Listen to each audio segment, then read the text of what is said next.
আসসালামু আলাইকুম। দর্শক সবাইকে স্বাগত জানাচ্ছি হেলথ টিউবিডি নিয়মিত স্বাস্থ্য বিষয়ক অনুষ্ঠান ডাক্তার পাশে আছেন, sponsored by Square Pharmaceuticals Limited and powered by Eventi. আমি ডাক্তার নাইমা আছি আপনাদের সাথে এবং থাকবো অনুষ্ঠানে পুরোটা সময় জুড়ে উপস্থাপনায়। দর্শক, এই করোনাকালীন সময়ে কিন্তু আসলে আমরা খুবই চিন্তায় পড়ে গিয়েছি যাদের আসলে শ্বাসতন্ত্রের সমস্যা আছে তাদেরকে নিয়ে। কেননা করোনা ভাইরাসের প্রত্যেকটা লক্ষণও কিন্তু শ্বাসতন্ত্রের সমস্যার সাথেই জড়িত। তো এই জন্যই কিন্তু আমাদের প্রত্যেকটা মুহূর্তে একটা ভয় কাজ করছে যে যখনই কোনো রেসপিরেটরি সিমটম হচ্ছে সেটা কি আসলে কোভিড-19 এর জন্য হচ্ছে কিনা। হ্যাঁ দর্শক, আজকে আমরা কথা বলবো করোনায় শ্বাসতন্ত্রের সমস্যা ও করণীয় নিয়ে। আর এই বিষয়ে কথা বলার জন্য আজ আমাদের মাঝে উপস্থিত আছেন প্রফেসর ডাক্তার কেসি গাঙ্গুলি স্যার। তিনি প্রফেসর অব রেসপিরেটরি মেডিসিন, বক্ষব্যাধি। তিনি কর্মরত আছেন বক্ষব্যাধি ইনস্টিটিউট ও হাসপাতালে, ঢাকাতে। আসসালামু আলাইকুম স্যার, আপনাকে অসংখ্য স্বাগতম আমাদের এই অনুষ্ঠানে। ওয়ালাইকুম আসসালাম। ধন্যবাদ আপনাকে। ধন্যবাদ আপনাকে স্যার যে আপনি আপনার ব্যস্ত সময় থেকে আমাদেরকে সময় দিয়েছেন। তো স্যার, আমরা যদি আজকে আমাদের আলোচনার বিষয়ে ফিরে যাই, প্রথমে একটু আপনার কাছে জানতে চাচ্ছি যে স্যার আসলে এই কোভিড-19 সময়ে আমরা কিন্তু শুনছি যে কোভিড-19 এর যে লক্ষণগুলো আছে ম্যাক্সিমামই হচ্ছে গিয়ে রেসপিরেটরি সিমটমস বলা যায়। তো স্যার আসলে এই সিজনে বা কোভিড-19 এর পাশাপাশি কোন রেসপিরেটরি সিমটম গুলো হলে আসলে আমাদেরকে একটু নিজেদের প্রতি খেয়াল করা উচিত? ধন্যবাদ আপনাকে। এটি অত্যন্ত গুরুত্বপূর্ণ প্রশ্ন। কোভিড-19 এর সিমটম এবং রেসপিরেটরি ডিজিজের অন্যান্য যে সমস্ত কারণে শ্বাসতন্ত্রের যে রোগগুলো হয় তাদের সিমটমে একটা ওভারল্যাপিং হবে, কারণ কোভিড-19 নিজেই একটা রেসপিরেটরি ভাইরাস। যদিও এটি নতুন, এর পূর্বে অনেক করোনা ভাইরাসে আমাদের অনেকেই আক্রান্ত হয়েছেন। সেগুলো ওইভাবে ডিটেকশন আইডেন্টিফিকেশন হয়েছে কিনা সেটা হয়তো জানাও নেই। এখন কোভিড-19 এর প্রকোপে এবং তার যে ভিরুলেন্স, তার কারণে যে প্রাণহানি ঘটছে, যে মরবিডিটি হচ্ছে, তার কারণেই কোভিড-19 মানুষের ভিতরে একটা আতঙ্কের কারণ হয়ে দাঁড়িয়েছিল। এখনো আতঙ্ক কিছুটা কমলেও এখনো আছে। এর কারণ হচ্ছে যে কোভিড-19 এর রোগীর প্রথমত সোর থ্রোট বা গলা ব্যথা দিয়ে শুরু হয় সাধারণত, সাথে জ্বর হয়, তারপরে কাশি হয় এবং ৫-৭ দিন পরে তার শ্বাসকষ্ট হয়। এখন প্রশ্ন হচ্ছে যে এই কারণে ভাইরাসটি শরীরে ঢুকে সাধারণত ৩টি পথে ঢুকে, এর বাইরে তার ঢোকার কোনো সুযোগ নেই। একটি হচ্ছে নাসারন্ধ্র বা নাকের ছিদ্র দিয়ে, একটি হচ্ছে মুখ দিয়ে, আর হতে পারে চোখের যে পর্দা আছে বা সেটা দিয়ে হতে পারে। ফলে নাক এবং মুখ দিয়ে যেটি ঢুকবে সেটি গলা ব্যথা, কাশি, জ্বর ইত্যাদি করবে। এতে আমাদের তেমন কোনো সন্দেহ না হবারই কারণ। কিছু কিছু ক্ষেত্রে একটু অ্যাটিপিক্যাল বা ব্যতিক্রমধর্মী লক্ষণ হয়, যে কারো কারো ডায়রিয়া হতে পারে, কারো হয়তো ঘ্রাণ পায় না, ঘ্রাণ চলে গেল তেমন হতে পারে, অথবা জিহ্বায় স্বাদ লাগে না সেটা হতে পারে।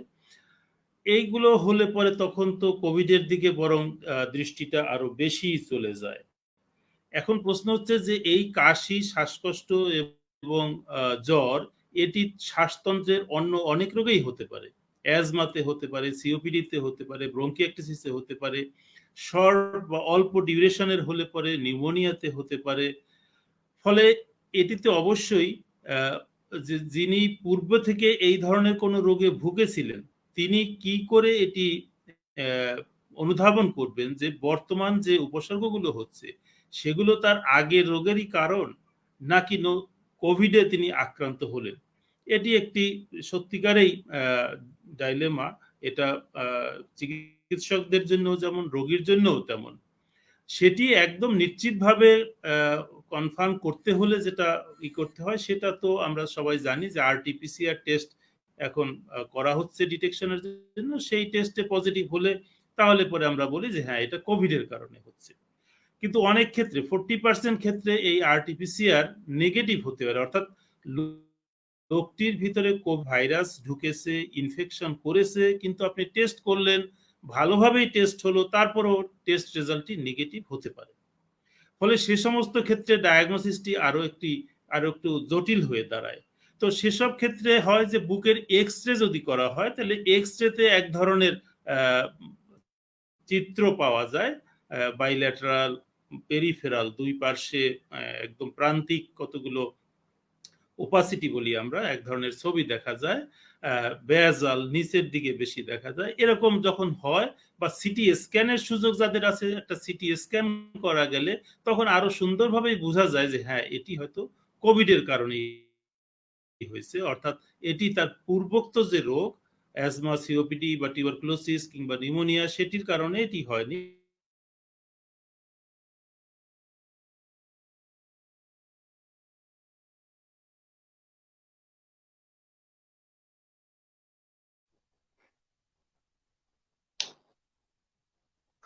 দর্শক, আমাদের আজকের আলোচনার বিষয় নিয়ে আপনাদের কারো যদি কোনো প্রশ্ন থাকে তাহলে আপনারা আমাদেরকে সরাসরি জানাতে পারবেন আমাদের লাইভের কমেন্ট সেকশনে। শুধু আপনাদের বয়সটা উল্লেখ করে আমরা চেষ্টা করব আপনাদের প্রশ্নগুলো সমাধান করে দেবার জন্য। এবং দর্শক, আমাদের আজকের এই লাইভ প্রোগ্রামটি যদি আপনাদের ভালো লাগে এবং মনে করেন যে হ্যাঁ আপনাদের প্রিয় মানুষেরা বা প্রিয় যে আত্মীয় স্বজন আছে তারা আহ উপকৃত হবে, তাহলে অবশ্যই আপনারা আমাদের এই লাইভ প্রোগ্রামটি শেয়ার করে দিন। এবং দর্শক, আমাদের আজকের এই প্রোগ্রামে আমাদেরকে সার্বিকভাবে সহযোগিতা করেছে Square Pharmaceuticals Limited and powered by Eventi. আমি তাদেরকে ধন্যবাদ জানাচ্ছি আমাদের সাথে সবসময় থাকার জন্য এবং বিভিন্ন বিষয়ে আসলে আপনাদেরকে অ্যাওয়্যার করার জন্য তারা যে আমাদেরকে সাহায্য করছে এবং আমরা একসাথে কাজ করছি, সেই জন্য আমি তাদেরকে অনেক ধন্যবাদ জানাচ্ছি। তো স্যার, আমরা আপনার কাছে শুনছিলাম যে বর্তমান পরিস্থিতিতে আসলে যে রেসপিরেটরি সিমটম গুলা, তো কখন আসলে নিজেদের খেয়াল রাখা উচিত? হ্যাঁ, খেয়াল রাখা উচিত যখন তিনি দেখবেন যে তার এই শ্বাসকষ্টের প্রকোপটি পূর্বোক্ত ধরনের ঠিক নয়, একটু ভিন্ন রকমের। দ্বিতীয়ত হচ্ছে যে এটাতে সিস্টেমিক ইফেক্ট খুব বেশি হয়, অর্থাৎ লোকটি অনেকটা দুর্বল হয়ে তাদের সিমটম বেশি হয়। একটা কথা মনে রাখা দরকার যে 80% রোগীর কিন্তু তেমন কোনো সমস্যা হয় না। তো সমস্যা যাদের হয় না তাদের কথা আমি বলছি না, বাকি 10% বা 15% এর যাদের শ্বাসকষ্ট বেশি হয় তাদের কিন্তু শারীরিক দুর্বলতা, ফ্যাটিক যেটাকে আমরা বলি বিভিন্নভাবে, অবসাদের অবসন্ন হয়ে পড়ে, শারীরিক শক্তি কমে যায়, খাওয়ায় অরুচি হয়, অত্যন্ত কাহিল হয়ে পড়ে। অর্থাৎ সেই ধরনের রোগী। এবং আমরা আরেকটি জিনিস লক্ষ্য করি, তাদের অক্সিজেন, রক্তের অক্সিজেন স্যাচুরেশন, এটি খুব সহজেই এখন মেজার করে একটা সিম্পল ডিভাইস দিয়ে, আমরা পালস অক্সিমিটার যেটাকে বলে, সেটা দিয়ে দেখা যায়। যদি তার রক্তের অক্সিজেন স্যাচুরেশন কম 95 এর নিচে চলে আসে তাহলে তাকে তো অবশ্যই হাসপাতালে ভর্তি হতে হবে, অক্সিজেন সাপোর্ট নিতে হবে। অতএব এটি বোঝা বোধহয় খুব সহজেই সম্ভব। যদি তিনি এ ব্যাপারে একটু সচেতন হন তাহলে পরে, এবং করছেও এখনকার আমরা যা দেখতে পাচ্ছি তাতে বেশিরভাগ মানুষই হাসপাতালে চিকিৎসা নিচ্ছেন এবং স্যাচুরেশন দেখে দেখে তাদেরকে বিভিন্ন পরিমাণের কনসেন্ট্রেশনের অক্সিজেন দেয়া হচ্ছে এবং তারা আবার বেশিরভাগই ভালো হয়ে যাচ্ছেন। আমাদের দেশে এই কোভিড রোগটির কারণে মৃত্যু হার অত্যন্ত কম। আশার কথা এটি যে আতঙ্কিত হওয়ার প্রয়োজন নাই। কোভিড যদিও বা হয়ে থাকে, কারণ যার অ্যাজমা আছে, যার সিওপিডি আছে, যার ব্রঙ্কিয়েক্টেসিস আছে, তারও কোভিড হতে পারে এবং তাদের বেলায় অন্য সাধারণ রোগী বা মানুষের তুলনায় তাদের রিস্ক একটু বেশি আমরা বলি, কারণ অলরেডি তার ফুসফুসটি একটি রোগাক্রান্ত অবস্থায় আছে। তার যদি কোভিড সংক্রমণ হয় তার ডেফিনেটলি তার তার অক্সিজেন স্যাচুরেশনটা মেনটেন করা একটু কঠিন হয়ে পড়ে। এটি হচ্ছে তার জন্য রিস্ক। জি, ধন্যবাদ স্যার। স্যার, আপনি বলছিলেন যে পালস অক্সিমিটার ব্যবহার করে আসলে অক্সিজেন স্যাচুরেশন দেখার ব্যাপারে। তো স্যার, মাঝে যখন আসলে অনেক পেশেন্ট হচ্ছিল করোনা ভাইরাসের, তখন কিন্তু আপনারা অনেককেই সাজেস্ট করেছেন যে ঘরে একটা পালস অক্সিমিটার রাখার ব্যাপারে। তো স্যার, এই পালস অক্সিমিটারটা রাখলে আসলে কি সুবিধা হতে পারে এবং এটা কি আসলে পেশেন্টের জন্য বেনিফিশিয়াল কিনা, এটা একটা প্রশ্ন আপনার কাছে আমার। এবং পাশাপাশি স্যার, আরেকটা ব্যাপার একটু আপনার কাছে জানবো যে অনেকেই কিন্তু দেখা যাচ্ছে যে ঘরে আসলে অক্সিজেন সিলিন্ডার কিনে রাখছে এবং যাতে করে দেখা যাচ্ছে যে অনেক জায়গায় কিন্তু অক্সিজেনের শর্টেজ পড়েছে, হাই ফ্লো অক্সিজেন লাগে। আমরা আপনাদের কাছ থেকেই শুনছি যে কোভিড পেশেন্টদের ক্ষেত্রে। তো স্যার, এই দুটো বিষয় নিয়ে আপনি যদি একটু আলোচনা করতেন। হ্যাঁ, ধন্যবাদ। এটি আমিও লক্ষ্য করেছিলাম। একসময় অক্সিজেন সিলিন্ডার নিয়ে অনেক কাণ্ড ঘটে গেল আমাদের দেশে। অনেকে মজুত করলো, বাজারে পাওয়া যাচ্ছিল না, এরকম একটা অবস্থা হয়ে গেল। মূল্য অনেক বাড়িয়ে দেয়া হলো। এটি আমি অবশ্যই বলবো যে এটি কোনো যুক্তিসঙ্গত কাজ নয় যে আপনি একটি অক্সিজেন সিলিন্ডার কিনে ঘরে নিজে নিজে আপনার চিকিৎসা দিবেন। আমরা একটা কথা বলি যে oxygen is a drug and must be prescribed by a doctor. এটি অন্য ৫-১০টা ওষুধের মতোই অক্সিজেনকে আমাদেরকে ওষুধ হিসেবে গ্রহণ করতে হবে এবং একজন চিকিৎসকের পরামর্শ নিয়ে তারপরেই অক্সিজেন গ্রহণ করতে হবে। আপনি একটা সিওপিডির পেশেন্টকে, যিনি অক্সিজেন ছাড়াই চলছেন, তার কার্বন ডাইঅক্সাইড রিটেনশন হয়ে আছে, আপনি তাকে যদি হঠাৎ করে ৫ লিটার ৬ লিটার অক্সিজেন দিয়ে দেন, তাহলে নিশ্চিত সে খারাপ হয়ে যাবে। অতএব অক্সিজেন থেরাপির কতগুলো বিশেষ নিয়ম কানুন আছে, কতগুলো গ্রামার আছে, সেগুলো চিকিৎসকরা জানেন, বুঝেন কাকে কতটুকু অক্সিজেন দিতে হবে। অতএব এটি একজন সাধারণ মানুষের এই বিষয় জানার কথাও নয়, তারা জানেনও না। তাতে হিতে বিপরীত হতে পারে। শুধুমাত্র অক্সিজেন থেরাপির কারণে একটা সিওপিডি রোগী যিনি সাস্টেইন করে চলছিলেন তিনি খারাপ হয়ে যেতে পারেন। অতএব আমি স্বনির্বন্ধ অনুরোধ করব আপনার এই অনুষ্ঠানের মাধ্যমে যে আপনাদের জনসাধারণের বাড়িতে অক্সিজেন সিলিন্ডার রেখে চিকিৎসা করার কোনো প্রয়োজনীয়তা নেই। কিছু কিছু রোগীর ক্ষেত্রে চিকিৎসকরা হোম অক্সিজেনের প্রেসক্রিপশন দিয়ে থাকেন, এলটিওটি বলি আমরা, লং টার্ম অক্সিজেন থেরাপি। সেটা তারা মাত্রা বলে দেন, কত ঘন্টা দিতে হবে, কিভাবে দিতে হবে, সবকিছু বুঝিয়ে দেন, সেইভাবেই এটা দিতে হবে। দ্বিতীয়ত, এটির অন্য একটি হ্যাজার্ড আছে যে আগুনের সংস্পর্শে সেটার একটা মারাত্মক বিপদ ঘটতে পারে। অতএব এই দুটি কারণে আমি বলবো যে এটি প্রথম সবচেয়ে বড় কারণ হচ্ছে এটি একটি ওষুধ। যদিও আমরা প্রাকৃতিকভাবে বাতাস থেকে 21% অক্সিজেন পেয়ে থাকি, সেটি সেটি হয়তো আমরা কখনোই মনে করি না যে আমি প্রতিনিয়ত সেই অক্সিজেনটি গ্রহণ করছি। আমরা শ্বাস নিচ্ছি এবং শ্বাস ছাড়ছি, এতে বাতাসে 21% অক্সিজেন আছে, সেটাই আমরা আমাদের স্বাভাবিক সময়ে কাজ চলে যায়। দ্বিতীয় যে বিষয়টি সেটি হচ্ছে অক্সিমিটার। হ্যাঁ, অক্সিমিটার একটি যন্ত্র, এটি দুটা জিনিস আমাদেরকে দেয়। একটা হচ্ছে আমাদের পালস রেট বলে বা হার্ট রেট, আরেকটি হচ্ছে আমার রক্তে কি পরিমাণ অক্সিজেন কনসেন্ট্রেশন আছে, সেই এসপিও2 বলে এটাকে, সেই মেজারমেন্টটা এটা দেয়। ফলে এটা মূল্য স্বল্প মূল্য, ৩-৪ হাজার টাকা মূল্যে এটি পাওয়া যায়। অতএব এটি বোধহয় সচেতন কোনো মানুষ যদি ঘরে কিনে রাখেন তাতে দোষের কিছু নাই। তবে এটাও সত্যি কথা যে প্রত্যেকটি মানুষেরই বা একজন দরিদ্র মানুষেরই এটি কিনে রাখার কোনো প্রয়োজন নাই। কারণ আপনার ঘরের কোনায় বা ফার্মেসিতে যেখানে ওষুধের দোকান আছে সেখানেও আজকাল গেলে পরে কেউ করলে পরে অনুরোধ করলে পরে অক্সিমিটার দিয়ে হয়তো অক্সিজেন স্যাচুরেশনটা দেখে দেয়। অতএব কেউ রাখলে সেটা দোষের নয়, তবে এটা রাখা একদম ম্যান্ডেটরি সেটাও নয়। ধন্যবাদ স্যার, এত সুন্দর করে আসলে বিস্তারিত বলার জন্য। কেননা এই বিষয়টাতে কিন্তু অনেকের অনেক কনফিউশন আছে যে কি করবেন এখন বর্তমান পরিস্থিতিতে, যদি কোভিড-19 হয়েই যায় সেই ক্ষেত্রে কোনো হাসপাতালে জায়গা পাবে কিনা। তো দর্শক, আপনাদের উদ্দেশ্যে কিন্তু বলতে চাই যে সংখ্যা কিন্তু এখন কমে আসছে কোভিড-19 আক্রান্ত হওয়ার ব্যাপারে। কমেছে। তারপরেও কিন্তু আমাদের স্বাস্থ্যবিধিগুলো অবশ্যই মেনে চলতে হবে, যেটা আপনাদের প্রতিনিয়তই নিজেদের মানতে হবে এবং পরিবার প্রত্যেকটা মানুষকে মানাতে হবে, কেননা এটাই কিন্তু আমাদের এখন একমাত্র প্রিভেনশনের ব্যবস্থা। তো স্যার, আপনার কাছে এখন একটু জানবো যে যাদের অন্যান্য শ্বাসতন্ত্রের সমস্যা আছে, যেমন অ্যাজমা বা সিওপিডি, তাদের কিন্তু একটা ভয় আরো বেশি কাজ করছে যে তারা আক্রান্ত হলে সেই ক্ষেত্রে কি হবে বা কোনো জটিলতার সৃষ্টি হলে তাদের কি করণীয়। তো তাদের একটা জিজ্ঞাসা থাকে স্যার যে এখন থেকে তারা কি ধরনের নিয়ম মানবে বা তাদের ওষুধগুলো কিভাবে চলবে। তাদের উদ্দেশ্যে যদি আপনি একটু বিস্তারিত আলোচনা করতেন যে স্যার তাদের নিয়মটা এখন কিরকম মানতে হবে সেই বিষয় নিয়ে।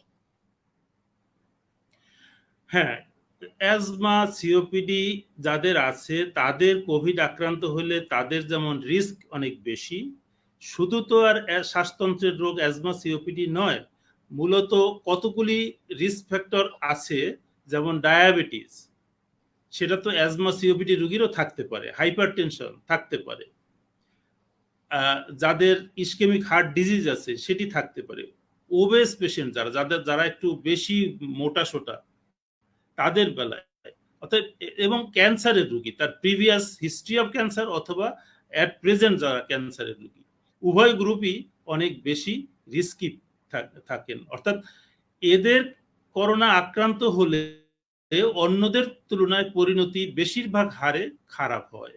অর্থাৎ তাদের সতর্কতা বেশি প্রয়োজন। প্রথম প্রয়োজন তারা যাতে কোনোভাবে আক্রান্ত না হন সেই চেষ্টাটি করা, কারণ সেটি সম্ভব। আপনি প্রথম কথা হচ্ছে যদি সোশ্যাল ডিস্টেন্সিং, অর্থাৎ মানুষ থেকে মানুষের যে নিরাপদ দূরত্ব, বলা হয় আমাদের দেশে 3 ফুট বা ম্যাক্সিমাম 6 ফুট দূরত্বে যদি বজায় রেখে চলা যায়, যদি মুখে একটি মাস্ক পরিধান করা যায়, যদি প্রতিনিয়ত রীতিমতো কোনো জিনিস ধরার পরে সাবান দিয়ে 20 সেকেন্ড হাত ধুয়ে ফেলা যায় কিংবা স্যানিটাইজার ব্যবহার করা যায়, তাহলে পরে আপনি কিন্তু অনেকটাই সুরক্ষিত যে আপনার করোনা আক্রান্ত হবার সম্ভাবনা নেই। দ্বিতীয়ত, এর পরেও আপনার ঘরে কোনো কারণে বা যে কোনো ভাবেই হোক আপনি যদি আক্রান্ত হয়েই পড়েন, তাহলে আপনার করণীয় কি আছে? আপনার করণীয় আতঙ্কিত হবেন না। আপনি তো দেখছেন আপনার চোখের সামনে যে 80 to 90% রোগী চিকিৎসকের সহায়তা ছাড়াও বা ঘরে বসে মোবাইলে আমাদের চিকিৎসকদের পরামর্শ নিয়ে তারা মোটামুটি ভালোই আছেন, হাসপাতালে ভর্তি হতেও হয়নি। 10% ভর্তি হয় কিনা সেটিও হয়তো বিশ্লেষণের বিষয় আছে। যারা ভর্তি হচ্ছে তারাও সবাই মোটামুটি ভাবে ভালো হয়ে আসতেছেন। এই যে যাদের কোমরবিডিটি আছে তাদের ভিতরে আমরা দেখছি 1.32% এখনো আমাদের দেশে মর্টালিটি আছে। অতএব আপনার এই ব্যাপারে উদ্বিগ্ন হওয়ার কোনো দরকার নেই। আপনার যে অনগোয়িং চিকিৎসাটি চলেছিল, অর্থাৎ আপনি অ্যাজমার রোগী বা আপনি সিওপিডির রোগী, সাধারণত এ ধরনের রোগীকে আমরা একটি চলমান প্রেসক্রিপশন দিয়ে থাকি যে আপনার ইনহেলার এটা চলতে থাকবে, ব্রঙ্কোডাইলেটর এটা চলতে থাকবে, অ্যান্টি ইনফ্ল্যামেটরি এটা চলতে থাকবে। এরকম আমরা কিন্তু চলবে লিখে চিকিৎসকরা প্রায়শই দেখবেন চলবে লাগে, এবং রোগীরাও প্রশ্ন করে কতদিন চালাবো। হ্যাঁ, সেটা তো অবশ্যই বিশেষ কোনো মুহূর্তে আমরা হয়তো মডিফাই করতে পারি, চেঞ্জ করতে পারি, বন্ধ করতে পারি, সেটা হতে পারে। তবে যতক্ষণ আপনাকে সেটি না বলা হয়, অ্যাজমা, সিওপিডি, ব্রঙ্কিয়াইটিসের রোগী, আপনি আপনার চলমান ওষুধগুলো চালিয়ে যান। আপনার চিকিৎসকের সাথে সুযোগ থাকলে কথা বলুন, তার পরামর্শ নিন। আপনার ঘরে আপনি যে কাজগুলো করবেন সেটা হচ্ছে আপনি একটু গরম পানি দিয়ে গার্গলিং করেন, একটু গরম পানি খেতে পারেন। অন্যান্য যে সমস্ত এখন অনেক কথা মানুষ বলছে, ইমিউন বুস্টার, বিভিন্ন ধরনের ওষুধপত্র খাচ্ছে, ওষুধের কথা তেমন কিছু না বললেও বলতে পারি যে আপনি আপনার স্বাভাবিক যে খাবারটি সেটি যেন খেতে পারেন। কারণ অ্যাজমা, সিওপিডির রোগী বা এই কোভিডে আক্রান্ত অনেক রোগীরই চরম অ্যানোরেক্সিয়া বা খাওয়ায় অরুচি হয়, ফলে তারা দেখা যায় তার স্বাভাবিক খাবারটিই খাচ্ছে না। আপনি অন্যান্য বুস্টার, ভিটামিনস, মিনারেল, জিঙ্ক ইত্যাদির কথা হয়তো অনেকেই জানে, বলে ইত্যাদি নানান রকমের, এগুলো কোনোটি প্রতিষ্ঠিত নয়। তবে প্রশ্ন হচ্ছে যে নিউট্রিশন অবশ্যই একটা ফ্যাক্টর। তাহলে আপনার সেই রেগুলার যে খাবার তালিকাটা ছিল সেই খাবারটি যাতে খেতে পারেন, সেটি যদি একবারে না পারেন তাহলে বারবারে খান। আপনার ডায়াবেটিস যদি এর সাথে থাকে তাহলে সেই ডায়াবেটিস নিয়ন্ত্রণে রাখার চেষ্টা করেন। ইসকেমিক হার্ট ডিজিজ থাকলে আপনাকে যে প্রেসক্রিপশন দেয়া আছে, হার্টের ওষুধও এরকমই থাকে, অনেক সময় চলমান লেখা থাকে, আপনি সেগুলো, হাইপার কোলেস্টেরলেমিয়া যদি থাকে তাহলে তার জন্য হয়তো ওষুধ লেখা আছে, আপনি সেগুলি চালিয়ে যেতে থাকেন এবং আপনার চিকিৎসকের সাথে টাইম টু টাইম আপনি ওভার টেলিফোন যোগাযোগ রক্ষা করেন। এরপরে ওই যে বললাম পালস অক্সিমিটার যদি আপনার সংগ্রহে থাকে বা করতে পারলে ভালো, সেক্ষেত্রে আপনি আপনার অক্সিজেন স্যাচুরেশনটা দেখেন, SpO2 কত আছে। যদি এটা 95 এর নিচে না নামে তাহলে আপনার ভয়ের কারণ নাই, আপনি হয়তো ঘরে বসেও চিকিৎসা নিতে পারবেন। তবে একথাও সত্যি কথা যে আপনি চাইলে অবশ্যই হাসপাতালে চিকিৎসকের তত্ত্বাবধানে থেকেও চিকিৎসা নিতে পারবেন। দুটাই আপনার পছন্দের উপরে নির্ভর করবে। আমি মানে বাধ্যগত বলছি না, আপনি আপনার সুবিধা মতো চিকিৎসা নিতে পারবেন। তবে 95 এর নিচে নেমে আসলে আপনি আর ঘরে থাকবেন না। সেক্ষেত্রে ডাক্তারের সুপারভিশনেই, কারণ আপনাকে হয়তো না, আপনাকে একটু অক্সিজেন দিতেই হবে, সেক্ষেত্রে আপনি হসপিটালে ভর্তি হবেন। এটাই হচ্ছে যাদের অ্যাজমা সিওপিডি আছে তাদের প্রতি আমার পরামর্শ। জি, ধন্যবাদ স্যার। স্যার, আমাদের কিছু প্রশ্ন আসছে ফেসবুকে, তো আমরা একটু প্রশ্নগুলো নিয়ে নিচ্ছি। স্যার, আমাদেরকে প্রশ্ন করেছেন মোহাম্মদ দিদার জামাতদার। উনি বলেছেন যে ওনার অ্যাজমা আছে, তো বর্তমান পরিস্থিতিতে ওনার কি করণীয় সেটা জানতে চাচ্ছেন। হ্যাঁ, অ্যাজমা আছে, একটু আগেও আমি বললাম। অ্যাজমার আপনার নিয়মিত কি চিকিৎসা চলছে সেটাতে যদি আপনি কন্ট্রোলে থেকে থাকেন, আমরা তো বলি অ্যাজমা কন্ট্রোল, তাহলে ওয়েল আপনি সেটাই কন্টিনিউ করেন, আপনার সেই অ্যাজমার ওষুধটি চলবে। আপনাকে অ্যান্টি ইনফ্ল্যামেটরি ইনহেলার দেয়া আছে কিনা দেখুন, সেটি চলবে। ব্রঙ্কোডাইলেটর দেয়া আছে কিনা চলবে। অন্য কোনো ওষুধ যদি চিকিৎসক দিয়ে থাকেন যেটা আপনি নিচ্ছেন প্রতিনিয়ত, সেগুলোও চলতে পারবে। হ্যাঁ, অবশ্যই সেটা চালিয়ে দেবেন। আর আপনি ওই যে বললাম যে আপনি নিজেকে প্রোটেকশনে রাখার চেষ্টা করেন যাতে আপনি আক্রান্ত না হন। আপনি মাস্ক ব্যবহার করেন, সোশ্যাল ডিস্টেন্সিং করেন, হাত ধোন, সাবান দিয়ে 20 সেকেন্ড হাত ধোন, বারবার হাত ধোন।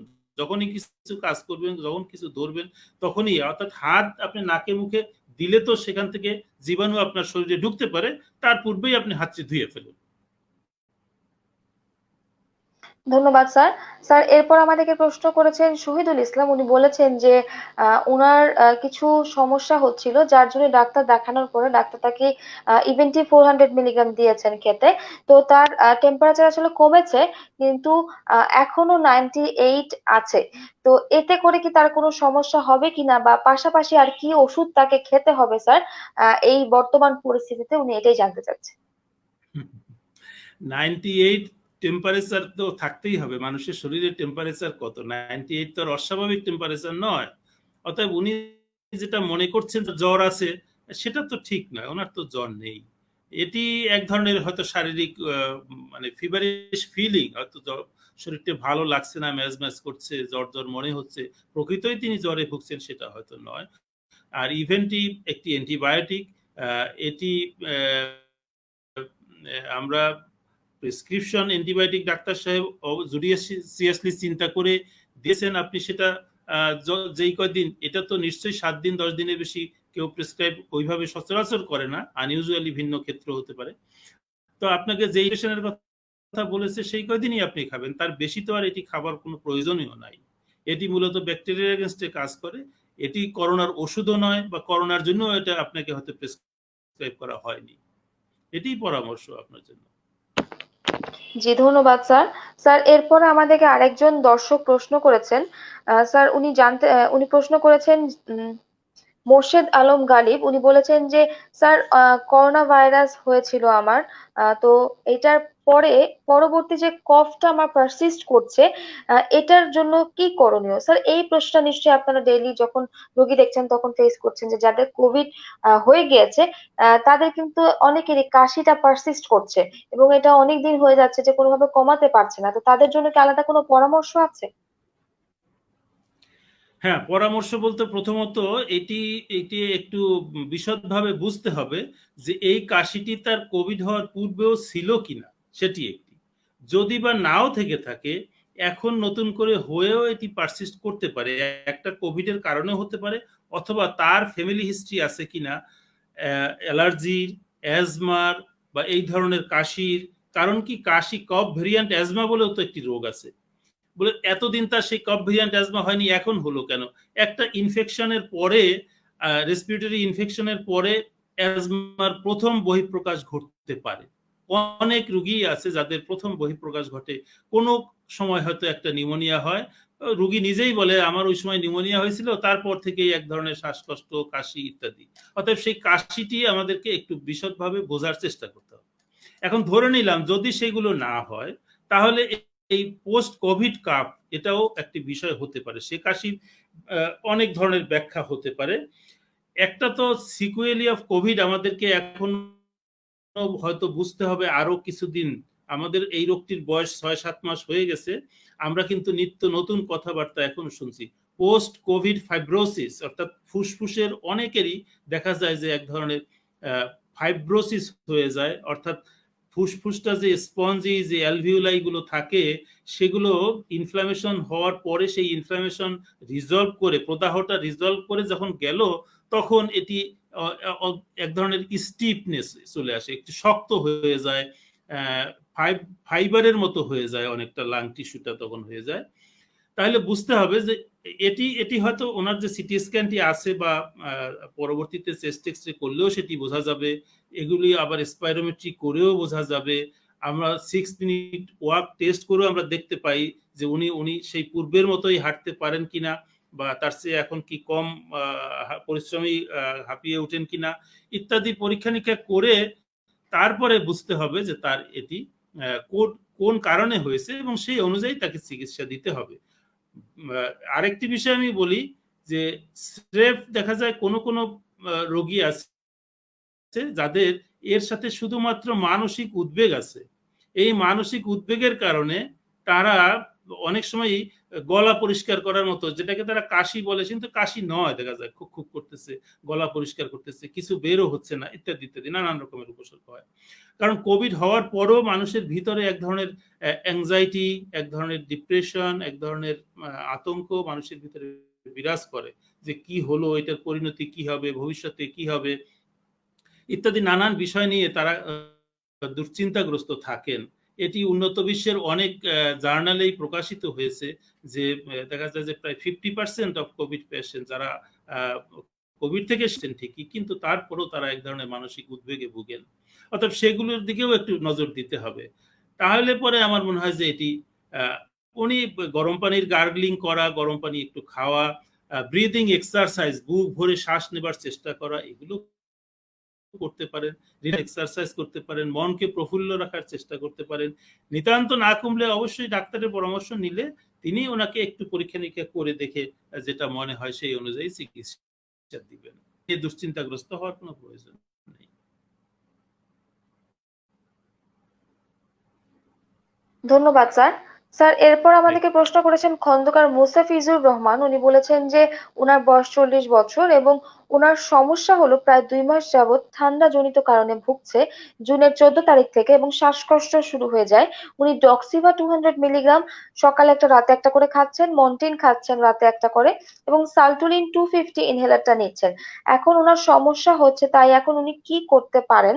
এবং ওনার ডায়াবেটিস ও প্রেশার কোনোটাই নেই। তো ওনার জন্য স্যার কি পরামর্শ আছে আপনার পক্ষ থেকে? এবং যেহেতু 2 মাস হয়ে গিয়েছে স্যার, ওনার জন্য পরবর্তীতে কি কোনো আলাদা আরো চিকিৎসা গ্রহণ করতে হবে কিনা সেটাও একটু ওনার জন্য বলবেন। হ্যাঁ, আমি যতটুকু দেখতে পেলাম এবং ডাক্তার সাহেব ওনাকে যেই পরামর্শ দিয়েছে, তিনি ওনাকে কাপ ভেরিয়েন্ট হোক অথবা ফুললি অ্যাজমাটিক হোক সেরকম একটা চিন্তা করেই হয়তো ওষুধ দিয়েছে। এখন প্রশ্ন হচ্ছে, ওনাকে একটি ইনহেলার দেওয়াও আছে, আমি দেখলাম সালবুটামল ইনহেলার দেওয়া আছে। এই ক্ষেত্রে হয়তো যেটি বলবার সেটি হচ্ছে যে ইনহেলারটি উনি সঠিকভাবে প্রয়োগ করতে পারছেন কিনা সেটি একটি বিষয়। দ্বিতীয়ত আমার ধারণা যে ওনার এই ইনহেলারটি সালবুটামল না হয়ে অ্যান্টি ইনফ্ল্যামেটরি কোনো ইনহেলার হলেই বোধহয় ওনার কাশিটা কমে যেত। অ্যান্টি ইনফ্ল্যামেটরি বলতে আমরা সাধারণত এখন ফ্লুটিকাসন কন্টেনিং যেগুলো ইনহেলার আছে আমাদের, সেগুলোকেই আমরা প্রিফার করে থাকি। সালমেটেরল এবং ফ্লুটিকাসনের কম্বিনেশন আকারেই পাওয়া যায় আমাদের দেশে এই ইনহেলার গুলো, এবং সেই রকম একটা ইনহেলার এর সাথে যেটা আছে ওষুধ ঠিকই আছে, ডক্সিবা ঠিকই আছে, মন্টিন কিংবা অন্য কোনো অ্যান্টিহিস্টামিন খেলেও হয়তো এটা হতে পারে, কমে যেতে পারে। তবে ওইটাই বলছি যে উনি ইনহেলারটি কিভাবে প্রয়োগ করেন সেটি আমাদের বোঝার দরকার। আমি অনেক সেশনেই বলেছি যে ইনহেলার আমার দেশে যত পরিমাণে বিক্রি হয়, যত পরিমাণে রোগীরা কিনেন, তার কত পার্সেন্ট সঠিকভাবে প্রয়োগ হয় সেটি একটি বিতর্কিত প্রশ্ন। আমরা সেই স্যার এখানে ৯৯ সনের আমি দিকে যদি একটা একটু আপনার কথার মধ্যে ইন্টারফেয়ার করি স্যার। স্যার অনেকেই কিন্তু জানে না, যেটা আপনি বলছিলেন যে সঠিক যে কৌশলটা সেটা অনেকেই জানে না। তো স্যার একটু যদি আমাদের দর্শকদের উদ্দেশ্যে আপনি আপনার এই কথাটা বলতেন যে আসলে ইনহেলার ব্যবহার করার সঠিক কৌশল এবং নিয়মটা কি, এবং কিভাবে নিলে আসলে পুরোটা যে ওষুধটা একদম সঠিকভাবে কাজ করবে, সেটা একটু যদি বলে দিতেন স্যার। আচ্ছা, ধন্যবাদ। আমি বলি 1999 99 সনে আমাদের একটা অ্যাজমা প্রিভ্যালেন্স স্টাডি ছিল। সেই স্টাডিতে তখন দেখা গিয়েছিল যে শতকরা 90% মানুষ ইনহেলার সঠিকভাবে প্রয়োগ করতে পারেনি। আমাদের সেই স্টাডিতে দেখা গেছে। হয়তো এই ২০ বছরে তার থেকে উন্নতি হতেই পারে। আমাদের এই মুহূর্তে তেমন রিসেন্ট কোনো স্টাডি নেই। তারপরেও আমি বলব যে এখনো বিরাট সংখ্যক মানুষ ইনহেলার প্রয়োগ করলেও সঠিকভাবে ব্যবহার করতে পারে না। তো ইনহেলারটি আমি আপনাদেরকে দেখিয়ে দিচ্ছি এই অনুষ্ঠানে সুযোগের মাধ্যমে। এটি একটি ইনহেলার। বিভিন্ন নামে বিভিন্ন কালারের ইনহেলার বাজারে আছে। ডাক্তার সাহেব যেটা লিখবেন সেটাই আপনাকে গ্রহণ করতে হবে। আপনি বক্স থেকে খুললে পরে এটাই দাঁড়ায় ইনহেলারটি। এটি একটি মাউথ পিস, এখান দিয়ে ওষুধটি বের হয়। মাউথ পিস এটি। এবং এটা ক্যানিস্টার, এটার ভিতরে ওষুধ থাকে। ইনহেলারের ভিতরে পাউডার আছে এবং জলীয় পদার্থ বা পানি আছে। আপনি যদি এটাকে না ঝাঁকান তাইলে এটা তৈরি হবে না। অতএব বুঝতে হবে আপনাকে ব্যবহারের পূর্বে এটিকে ভালোভাবে ঝাঁকিয়ে নিতে হবে। এরপরে আপনি এটাকে অবশ্যই এই যে আপসাইড ডাউন ধরতে হবে এইভাবে। হ্যাঁ, এটাকে এই দিকটা উপরে থাকতে হবে। এটিকে যদি এভাবে ধরা হয় তাহলে দেখেন প্রথম এই যে ওষুধ বের হলো, কিন্তু এই দ্বিতীয় চাপে দেখেন আর বের হচ্ছে না, আর বের হচ্ছে না। তার মানে আপনি যতই চাপ দেন না কেন ইনহেলার ওষুধ কিন্তু বের হবে না।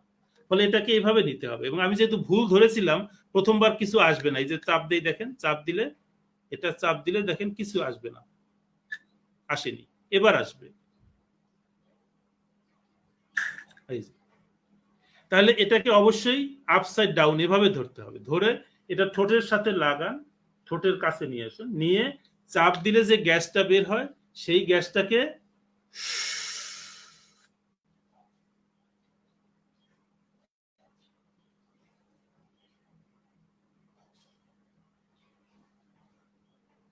শ্বাসের সাথে টেনে নিয়ে কমপক্ষে 10 সেকেন্ড বন্ধ করে রাখুন। এটিই হচ্ছে মূল বিষয়। আপনার কাজটি বন্ধ করে রাখা পর্যন্তই আসলে। তারপরে ছাড়াটা নিয়ে অনেকেই অনেক কথা বলেন।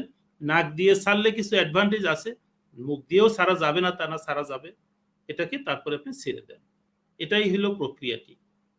তো 10 সেকেন্ড আমরা ঘড়ি ধরেও বলি না, আমরা বলি আপনার শ্বাস যতক্ষণ থাকে ততক্ষণ বন্ধ করে রাখেন। তাতে কিছু বেনিফিট আপনি এক্সট্রা পেতেও পারেন। তারপরে আপনি ছেড়ে দেন। এবং এই ধরনের ইনহেলার যেগুলো আছে সেইগুলি ব্যবহারের পরে, সালবুটামল নয়, অন্যগুলি এগুলি ব্যবহার, ইনফ্ল্যামেটরি যে ইনহেলার সেগুলি ব্যবহার করার পরে আমরা বলি পানি দিয়ে কুচকুচা করে মুখটি ধুয়ে ফেলেন। কারণ মুখে এই পাউডারটি লেগে থাকতে পারে কিছুটা।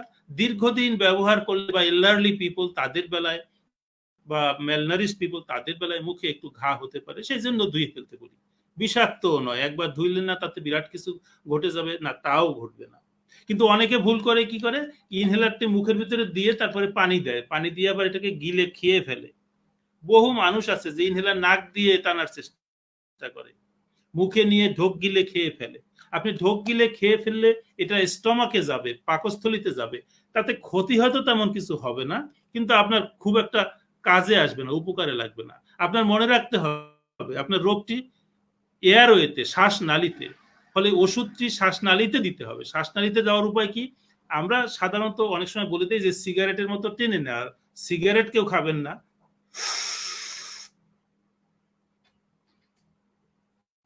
টেনে নিয়ে দম বন্ধ করে রাখতে হবে। তাহলে এইভাবে যদি আপনি ইনহেলারটি প্রয়োগ করেন তাহলে যে ওষুধটি এর ভিতরে আছে 700-800 টাকা একটি ইনহেলার, এইগুলোর দাম, অ্যান্টি ইনফ্ল্যামেটরি ইনহেলারের দাম।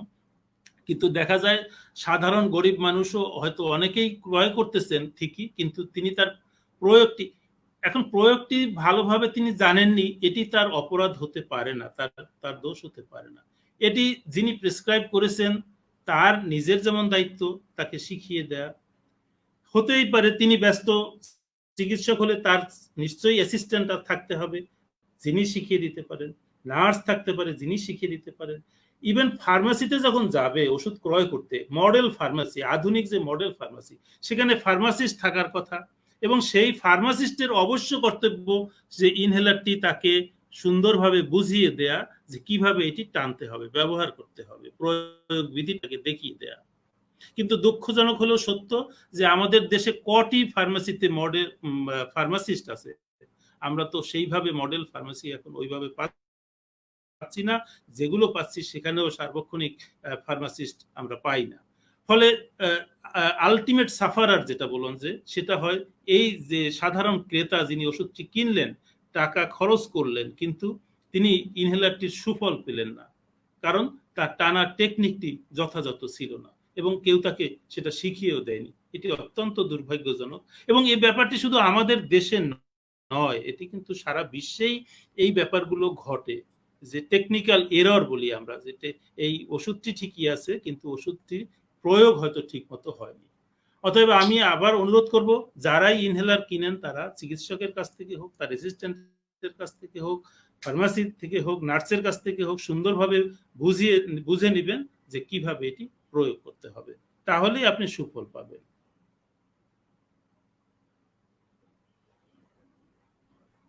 ধন্যবাদ স্যার, আপনি আসলে এত সুন্দর করে বিস্তারিত বলেছেন। আমার কাছে মনে হয় যে দর্শকরা যারা আসলে এরকম রেসপিরেটরি প্রবলেম ভুগছেন এবং যাদের ইনহেলার ব্যবহার করতে হয় তারা কিন্তু অনেকটাই ক্লিয়ার হয়ে গিয়েছে, মানে কেননা আপনি কিন্তু দেখালেন আসলে সবার উদ্দেশ্যে যে কিভাবে ইনহেলারটা সঠিক পদ্ধতিতে সঠিক ব্যবহার পদ্ধতিতে করতে ব্যবহার হবে। করতে হবে।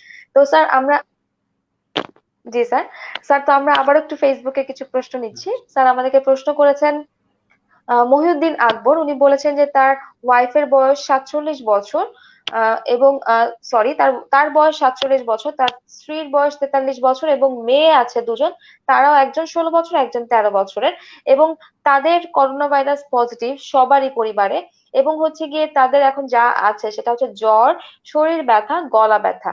তো স্যার তারা ঘরে বসে কি ধরনের চিকিৎসা গ্রহণ করতে পারবে বা আসলে কি ধরনের ওষুধ তাদের খাওয়ার প্রয়োজন আছে, এটাই আপনার কাছে জানতে চাচ্ছি।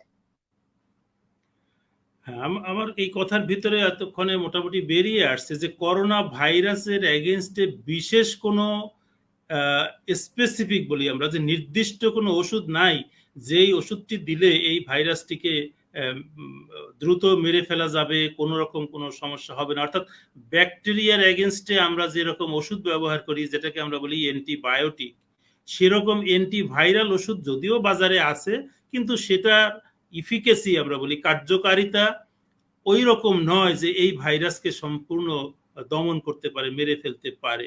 বিশেষ বিশেষ ক্ষেত্রে অ্যান্টিভাইরাল ওষুধ দেয়া হয় ঠিকই, তো সেটার ইন্ডিকেশনের কথা আপনার মানে সাধারণ মানুষের জন্য না হলেও চলবে, চিকিৎসকদের জন্য হয়তো সেটা লাগবে। আমি বলি ওনারা চারজনই দুটি বাচ্চা এবং ওনারা হাজব্যান্ড ওয়াইফ দুজনেই, চারজনেরই বাড়িতে তারা স্বাভাবিক খাবার দাবার খাবে, একটু গরম পানির গার্গলিং করবে, গরম চা খেতে পারে, অন্যান্য খাবার ওনার যেটা খেতে ইচ্ছে করছে সেটা সবটাই উনি খেতে পারেন, কোনো এগুলো কোনো নিষেধ নয়। আমি বারবার একটা জিনিসের প্রতি এমফ্যাসিস দিচ্ছি, জোর দিচ্ছি, যে সেটা হচ্ছে আপনার প্রপার নিউট্রিশনটি যেন হয়, আপনি যেন খাবারটি ঠিকভাবে খান। সেক্ষেত্রে আপনি একটু মাছ ডিম খেলে, সেটা তো প্রোটিন খাবার, যখনই মানুষ কোনো রোগাক্রান্ত হয় তখন প্রোটিন খাবার একটু বেশি খেতে হয়, মাংস খান, সেগুলো ঠিকই আছে, সেটা কোনো বিষয় নয়। ওষুধ এই ক্ষেত্রে অন্য কোনো ওষুধের তেমন একদম সাইন্টিফিক্যালি মানে প্রমাণিত ভাবে যে এই ওষুধটি কাজ করবে এরকম কোনো ওষুধের আপনাদের কারোই কোনো প্রয়োজন নাই। যাদের বয়স 40-এর ঊর্ধ্ব, 50 আছে, ওনাদের কোমরবিডিটি কিছু আছে কিনা, হাইপারটেনশন আছে কিনা, ডায়াবেটিস আছে কিনা, লিপিড প্রোফাইল কেমন, ওজন কেমন ইত্যাদি বিষয় এগুলো জানা গেলে হয়তো সেগুলো বলতে পারতাম যে ওইগুলো দিকে নজর দিয়ে বরং সেগুলোর দিকে কন্ট্রোলে রাখুন, তাহলে পরে আপনারা সবাই ভালো হয়ে উঠবেন আশা করছি। আপনাদের তেমন শ্বাসকষ্ট কারোই আপনারা বলেননি, অতএব ধরে নিচ্ছি যে আপনাদের সেই সমস্যাগুলো নাই।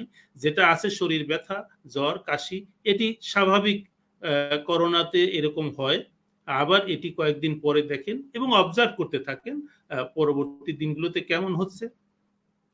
সম্ভব হলে একটু স্যাচুরেশন দেখেন অক্সিমিটার দিয়ে, না হলেও অত অত্যাবশ্যকীয় নয়। আপনি ভালোই আছেন, আপনার শ্বাসকষ্ট বোধ হচ্ছে না, আপনি ঘরে থাকুন, দেখুন, ডে বাই ডে আপনার উন্নতি হয়ে যাবে আশা করি। ধন্যবাদ স্যার। স্যার আমাদেরকে প্রশ্ন করেছেন ওয়াহিদা বেগম, উনি বলেছেন যে করোনা আক্রান্ত অবস্থায় কোনো ব্রিদিং এক্সারসাইজ আছে কিনা যেটা আসলে করা উচিত, এই বিষয়ে স্যার একটু আলোচনা করলে সবার জন্যই উপকার হতো। না, আক্রান্ত অবস্থায় তো আর এক্সারসাইজের প্রশ্ন আসে না, তখন তো একটা অ্যাকিউট ক্রাইসিস। আসলে এক্সারসাইজের প্রশ্নটা আসে কনভালেসেন্স, আপনি যখন ভালো হয়ে যাচ্ছেন, করোনা থেকে যখন অতিক্রান্ত হয়ে গেলেন, তখন হয়তো আমরা বলি যে অনেকেরই যেহেতু ওই যে লাংয়ের কিছু অংশ হয়তো কি যেখানে নিউমোনিয়া হয় সেটা রিজলভ করার পরেও দেখা যায় যে ফাইব্রাস টিস্যু হতে পারে, হয়ে যায় কিছু কিছু। একটা জিনিস মনে রাখবেন, স্বাভাবিক ফুসফুসেরও 10-20% অ্যালভিউলাই বলি আমরা, যেখানে গ্যাস এক্সচেঞ্জ হয়, সেই অ্যালভিউলাই কিন্তু সচরাচর ওপেন করে না, মানে দরকারও হয় না সেজন্য। অতএব সেই ক্ষেত্রে ব্রিদিং এক্সারসাইজ করলে ওই অ্যালভিউলাই গুলো রিওপেনিং হবে, তাদের ভিতর দিয়ে গ্যাসিয়াস এক্সচেঞ্জ হবে, আপনার লাংয়ের ফাইব্রোসিস হওয়ার পসিবিলিটি হয়তো কিছুটা কমে আসবে। অতএব আপনি সেই ব্রিদিং এক্সারসাইজ করবেন যখন করোনা থেকে আপনি ভালো হয়ে উঠছেন, তখন করবেন, ধীরে ধীরে সুস্থ হবেন এবং এক্সারসাইজ করবেন। এবং এই ব্রিদিং এক্সারসাইজ কথাটি যত জটিল বলে মনে হয়, আসলে তেমন কিছুই নয়। আপনি জাস্ট শ্বাস লম্বা করে শ্বাস টেনে নেন, এই যে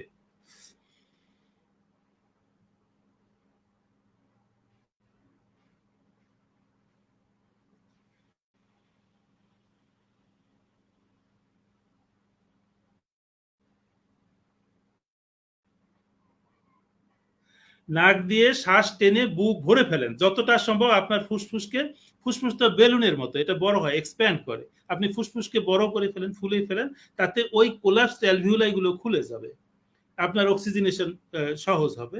এরপরে ধীরে ধীরে আবার এটা মুখ দিয়ে ছাড়ুন। এইভাবে কতবার করবেন, যতটুকু আপনি সময় পান, যখন সুযোগ পান, দিনে 2বার 3বার 4বার করতেই পারেন। এবং করোনা কালে আপনার যদি ওই রকম বিশেষ আপনি অতটা কাহিল না থাকেন, তাহলেও বিছানায় বসে বসেও রেস্টে থাকছেন, সেখানে বসে বসেও আপনি এই প্র্যাকটিসটুকু করতে পারেন, তাতে কোনো ক্ষতির কিছু নাই। এর বেশি আপনার বিশেষ কোনো এক্সারসাইজ করার প্রয়োজন নাই। ধন্যবাদ স্যার। স্যার এরপর আমাদেরকে প্রশ্ন করেছেন আরমান হোসেন, উনি বলেছেন যে ওনার বয়স 45 বছর এবং ওনার টিবি পজিটিভ। ওনার গত ওনার বয়স 28 বছর এবং গত 7 তারিখ হতে উনি ওষুধ খাওয়া শুরু করেছে এবং মাঝে মাঝে ওনার জ্বর অনুভব করছে এবং ওনার ESR 64 আছে। ওনার জন্য এখন কি করণীয়? আচ্ছা, এটা তো ওনার রোগ নির্ণয় হয়ে গেছে, টিউবারকুলোসিস, টিবি বলেছেন উনি, এবং নিশ্চয়ই ওনাকে সেই টিবির ওষুধই দেয়া হয়েছে। এখন জ্বর আছে, জ্বরের তো অনেক কারণ থাকতেই পারে, সেটা তো একটা, যে যেহেতু টিবি আছে, টিবির কারণেও তো জ্বর হতে পারে, সেটা রিমিশন হতেও হয়তো কয়েকদিন সময় লাগবে, এটি একটি বিষয়। দ্বিতীয়ত হতে পারে ড্রাগ ফিভার বলি আমরা, যে টিবি রোগীদেরকে এনটিটিবি যে ওষুধগুলো বাজারে প্রচলিত আছে, সেই ওষুধ শুরু করার পরেও এই ওষুধের কারণেও অনেক মানুষের জ্বর হয়, সেটি একটি বিষয় হতে পারে।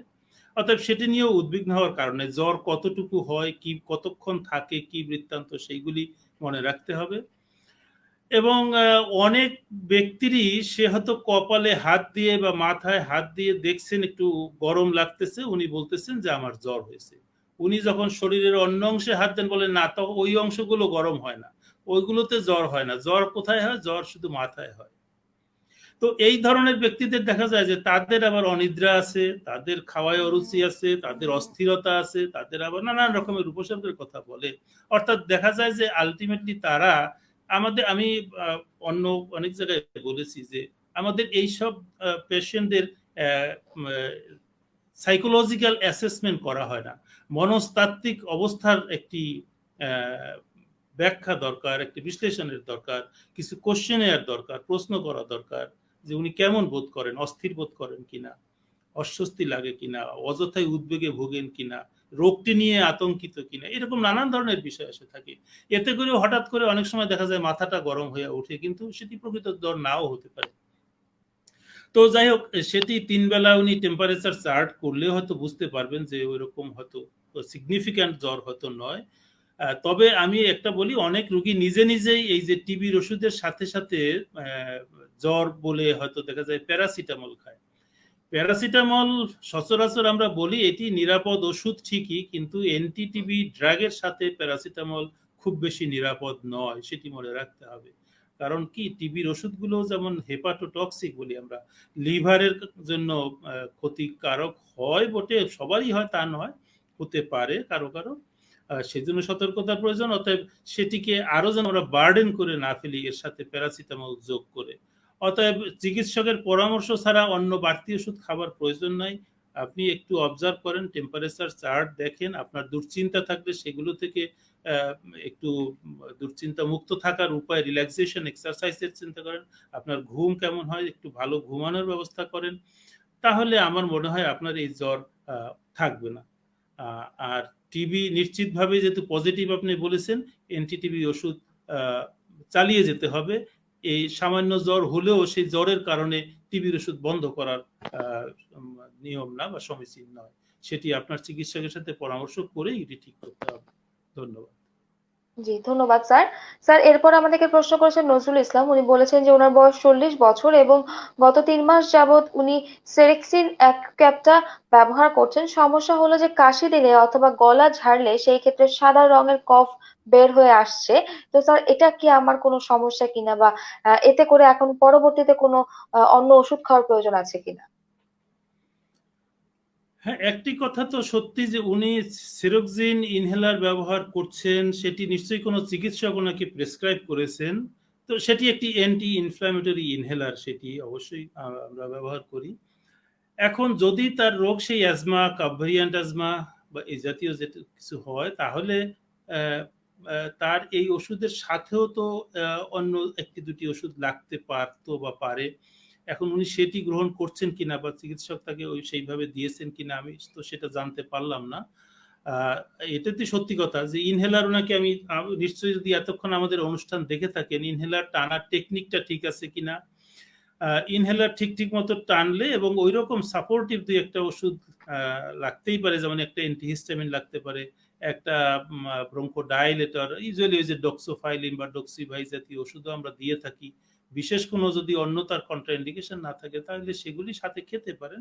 আমার মনে হয় এটা চলে যাবে, এটা তেমন মারাত্মক কোনো সমস্যা না হওয়ারই কথা।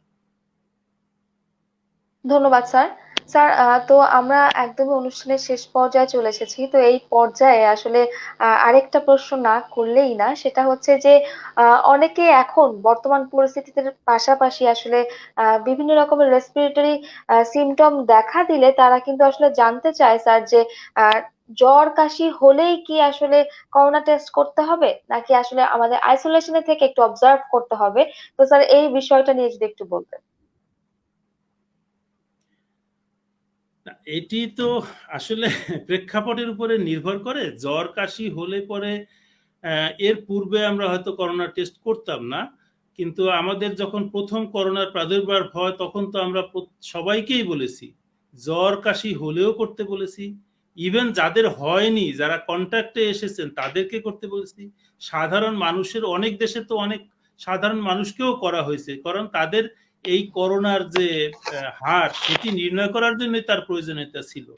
এখন একজন ব্যক্তির জন্য কিন্তু সেটি ম্যান্ডেটরি নাও হতে পারে, কারণ এখন বর্ষাকাল, এখানে তো সিজনাল ফ্লু বলেও একটি বিষয় আছে। মানুষের এখন সর্দি হয়, জ্বর হয়, কাশি হয়, এটি আগেও ছিল, করোনা পূর্বেও ছিল, এখনো তো আছে, কিন্তু কোনটি করোনা কোনটি করোনা নয় সেটি আমরা বুঝতে পারি না।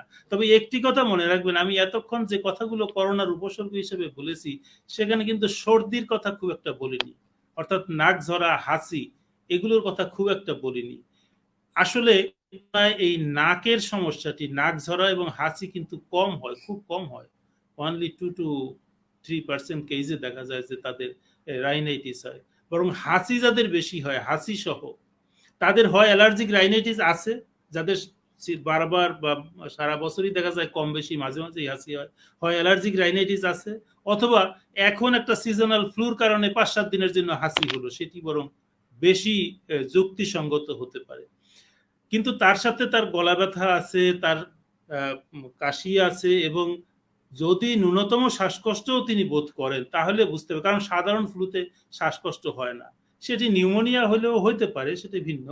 কিন্তু তবে এই ধরনের ক্ষেত্রে যদি তার শ্বাসকষ্ট হয়, অবশ্যই তিনি করোনা টেস্ট তখন করবেন, কারণ করোনার যে প্রকট যে সমস্যাগুলো সেটি তো নিউমোনিয়া দ্বারা, এবং সেটি শ্বাসকষ্ট আকারেই দেখা দিবে।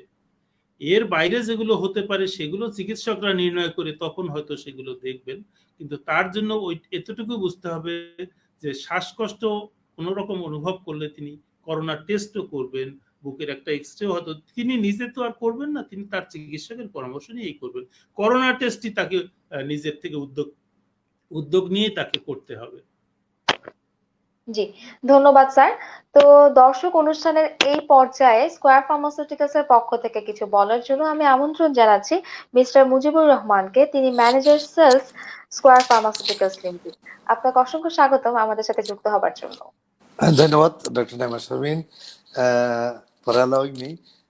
প্রথমে কৃতজ্ঞতা জ্ঞাপন করব one of the most senior এবং one of the most experienced chest specialist professor KC Ganguly স্যারকে, তার মূল্যবান সময় ব্যয় করে আমাদের এই অনুষ্ঠানে অতিথি হিসেবে আসার জন্য। স্যার, আপনাকে ধন্যবাদ এবং কৃতজ্ঞতা। আপনার অত্যন্ত মূল্যবান সময় ব্যয় করে আপনি অসংখ্য প্রশ্নের উত্তর দিয়েছেন। Of course, first of all, I'd like to convey my heartiest thanks to Dr. Naima Sharmin Alam for his excellent reputation throughout the program. Around 51 minutes sir আপনার প্রোগ্রামটা শুনতেছিলাম। আসলে সারা দেশ এখন প্যান্ডেমিকে আক্রান্ত, প্যান্ডেমিকের চেয়ে পেনিকে আক্রান্ত হয়ে গিয়েছে আমাদের দেশের মানুষ। আপনাদের মতো সিনিয়র প্রফেসরের মুখ থেকে যে উপদেশগুলো আমাদের হাজারো দর্শক শুনতে পেয়েছেন, নিঃসন্দেহে আমি আশা করি এদেশের একজন সুনাগরিক হিসাবে এরা দেশ এবং জাতি এবং দর্শক যারা শুনেছেন যে প্রান্ত থেকে প্রত্যেকে উপকৃত হবেন। পাশাপাশি যে কথাটু আপনি বারবারই একটা বিষয় অ্যাড্রেস করেছেন স্যার, অ্যাবাউট দ্য প্রিকশন, এবং সব কিছুতেই করোনার ভিতরে না নিয়ে যাওয়ার জন্য, এবং কিছু হলেই ওষুধ না খাওয়ার জন্য, এবং চিকিৎসকের পরামর্শ অনুযায়ী ওষুধ খাওয়াটাই আপনার আলোচনার বিষয়বস্তু ছিল। বেসিক্যালি আমাদের দেশের মানুষ শ্বাসকষ্ট হলে এখন ধরে নেয় করোনা, বাট আমাদের দেশের আপনাদের হাতে অসংখ্য অ্যাজমা এবং সিওপিডির পেশেন্ট রয়েছেন এবং অসংখ্য নিউমোনিয়া ট্রিটমেন্ট স্যার আপনারা দিয়ে আসছেন। আমি প্রিয় দর্শকদেরকে অনুরোধ করব যে নিউমোনিয়া হলেই, শ্বাসকষ্ট হলেই প্যানিক না হয়ে চিকিৎসকের কাছে যান, যে কথাটা স্যারও বলেছেন, এবং ট্রিটমেন্টে নেন। আমি থ্যাংক জানাবো ইভেন্টিকে, যে 4th generation quinolone derivative drug, যা স্যারদের ট্রিটমেন্টে একটা গুরুত্বপূর্ণ ভূমিকা পালন করে। যখন 1st generation, 2nd generation, 3rd generation quinolone এবং আদার্স ড্রাগে রেসপন্স করছেন না, তখন স্যার আপনারা ডিপেন্ড করেন এই মূল্যবান 4th generation quinolone derivative drug Eventis, that is moxifloxacin, যার ডোজেস কনভিনিয়েন্ট, এবং এক সময় আমাদের দেশে এই ড্রাগটা একটা বিদেশি কোম্পানির ছিল, উঁচু মূল্যে আমাদের দেশের পেশেন্টকে কিনতে হতো। আর স্কয়ার অলওয়েজ দেশ ও জাতির সেবায় সাশ্রয়ী মূল্যে এবং কোয়ালিটি প্রোডাক্ট দূর পৌঁছে দেওয়ার জন্য প্রতিজ্ঞাবদ্ধ। স্কয়ার সম্পর্কে না বলি নয়, প্রফেসর কেসি গাঙ্গুলির মতো অসংখ্য সিনিয়র ফিজিশিয়ান যারা স্কয়ারকে 1985 থেকে এই পর্যায়ে নাম্বার 1 পজিশনে তুলে ধরেছেন। স্যার, আপনাদেরকে কৃতজ্ঞতা জ্ঞাপন করছি। পাশাপাশি অবশ্যই বিনম্র শ্রদ্ধা জানাচ্ছি, এই কোভিড শুরুতে আমাদের দেশের অসংখ্য ফিজিশিয়ানকে আমরা হারিয়েছি, তাদের প্রতি আমাদের শ্রদ্ধাপূর্ণ কৃতজ্ঞতা এবং বিনম্র শ্রদ্ধা, এবং অসংখ্য স্বাস্থ্য সেবা প্রদানকারী লোককে আমরা হারিয়েছি। আমাদের ফার্মাসিউটিক্যালস ইন্ডাস্ট্রিজের অনেক সহকর্মীকে আমরা হারিয়েছি, এবং আমাদের এই স্বাস্থ্য সেবার সাথে জড়িত সংশ্লিষ্ট অনেক সহকর্মীরা যারা এখনো কোভিড আক্রান্ত হয়েছে, তাদের আশু শুভ কামনা করছি যাতে তারা তাড়াতাড়ি সুস্থ হয়ে আমাদের মাঝে আবার চলে আসে। ইতিমধ্যে অসংখ্য ফিজিশিয়ান সুস্থ হয়ে আবারও তারা দেশের সেবার জাতির এবং রোগীর সেবা দেওয়ার জন্য নেমে গেছেন। তাদেরকে উত্তরোত্তর শুভকামনা করছি। পাশাপাশি প্রিয় দর্শক যারা শুনছেন তাদেরকে একটা কথা বিনীত অনুরোধ করব, চিকিৎসকের পরামর্শ অনুযায়ী ওষুধ সেবন করবেন। শ্বাসকষ্ট অত্যন্ত কষ্টদায়ক একটি ডিজিজ এবং অত্যন্ত কষ্টকর একটা উপসর্গ। শুধু যার হয়েছে সেই বুঝতে পারে এর কষ্টটা কতটুকু। আমরা যদি হসপিটালে যাই, আইসিইউতে আল্লাহ না করুক যারা ভর্তি হয়ে থাকেন, তারা যখন অক্সিজেনের ভ্যালু দেন তখন মূল্য চিন্তা করেন যে কত টাকার অক্সিজেনের ভ্যালু দিলাম 3 দিনে 4 দিনে, বাট একবারও চিন্তা করেন না আমার এই 45-50 বছর বয়সে যে ফ্রি অক্সিজেন নিয়েছি তার মূল্য কতটুকু। যেটা আমাদের প্রফেসর কেসি গাঙ্গুলি স্যার বলেছেন, প্রিকশন, এই সতর্কতাটা যদি আমরা অবলম্বন করি তাইলে হয়তো আমাদের আর্টিফিশিয়াল অক্সিজেন নেওয়ার প্রয়োজন হবে না।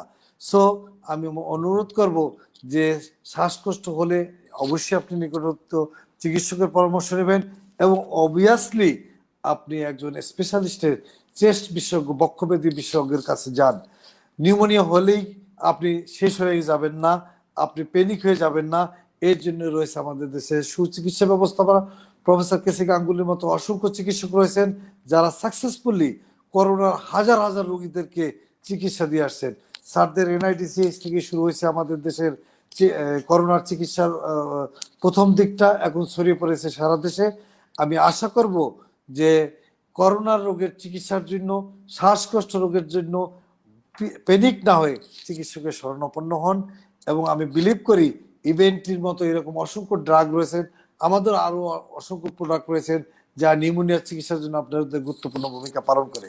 আর স্কয়ার সর্বসময় আমাদের কোয়ালিটি প্রোডাক্ট নিয়ে আপনাদের পাশে থাকার জন্য প্রতিজ্ঞাবদ্ধ এবং দেশের আনাচে কানাচে যেখানে যাবেন সেখানেই আমাদের প্রোডাক্ট পাবেন। এটাই আমাদের আপনাদের জন্য সবচেয়ে বড় উপহার। প্রফেসর কেসি গাঙ্গুলি স্যারকে আবারও কৃতজ্ঞতা জ্ঞাপন করছি তার মূল্যবান সময় ব্যক্ত করার জন্য। অবশ্যই বিডিএ, থ্যাংক ইউ স্যার। আর অবশ্যই বিডি হেলথ টিউব এবং ডক্টর নাইমা শারমিন তার প্রাণবন্ত সঞ্চালনার জন্য সে অবশ্যই একটা বড় ধন্যবাদের ভাগিদার। তার অত্যন্ত শুভকামনা করছি এবং উনি এই প্যান্ডেমিক সিচুয়েশনের শুরু থেকেই ওনার এই বিডি টিউবের মাধ্যমে, হেলথ টিউবের মাধ্যমে যেভাবে সারা দেশের মানুষের সেবা করছে, নিঃসন্দেহে সে একজন ইয়াং ফিজিশিয়ান হিসেবে দেশ ও জাতি সেবা একটা গুরুত্বপূর্ণ ভূমিকা পালন করছেন। আবারও ধন্যবাদ জানাবো আমাদেরকে আপনাদের সাথে রাখার জন্য। স্যার ভালো থাকবেন। আপনি আমাদের দেশের একজন বড় বটবৃক্ষের মতো চিকিৎসা সেবায় গুরুত্বপূর্ণ ভূমিকা পালন করে আসছেন। আমরা আরো অনেকদিন আপনার সেবা পেতে চাই দেশের জাতি হিসেবে। Thank you very much sir. ধন্যবাদ আপনাকে। মুজিবুর রহমান সাহেব এবং ডক্টর নাইমা উভয়কে ধন্যবাদ। হ্যাঁ, ভালো থাকুন। Thank you sir. সুস্থ থাকুন স্যার। ধন্যবাদ স্যার যে আপনি আপনার ব্যস্ত সময় থেকে আমাদেরকে সময় দিয়েছেন এবং আপনি অনেক মূল্যবান পরামর্শ দিয়েছেন এবং সবচেয়ে বড় কথা হচ্ছে আমাদের আজকের এই লাইভ অনুষ্ঠানে আপনি দেখিয়েছেন যে কিভাবে ইনহেলার সঠিক নিয়ম মতো ব্যবহার করতে হবে এবং আপনি আরো পাশাপাশি অনেকগুলো টিপসও দিয়েছেন যে বর্তমান পরিস্থিতিতে আমাদেরকে কিভাবে চলতে হবে। তো সবকিছু মিলিয়ে স্যার আমি আশা করছি যে আমাদের দর্শকরা অনেক উপকৃত হয়েছেন এবং আপনাকে আবারও ধন্যবাদ দিচ্ছি আপনার মূল্যবান সময়ের জন্য। ধন্যবাদ স্যার। দর্শক, আমরা অনুষ্ঠানের শেষ পর্যায়ে চলে এসেছি। আপনারা আমাদের সাথে আজকে ছিলেন এবং অনেকেই আমাদেরকে অনেক প্রশ্ন করেছেন, আমরা চেষ্টা করেছি সমাধান করে দেবার জন্য। দর্শক, আমাদের আজকের অনুষ্ঠানে আমাদেরকে সার্বিকভাবে সহযোগিতা করেছে Square Pharmaceuticals Limited and powered by Eventi. আমি আশা করছি আমাদের আজকের এই অনুষ্ঠানের পরামর্শ থেকে আপনারা অনেক উপকৃত হয়েছেন এবং সব সময় আপনারা আমাদের সাথে থাকার চেষ্টা করবেন। আমরা কিন্তু প্রতিদিনই চেষ্টা করি নতুন বিষয় নিয়ে আলোচনা করবার জন্য। সবাই আমাদের হেলথ টিউব বিডির সাথেই থাকবেন, সুস্থ থাকবেন। আল্লাহ হাফেজ।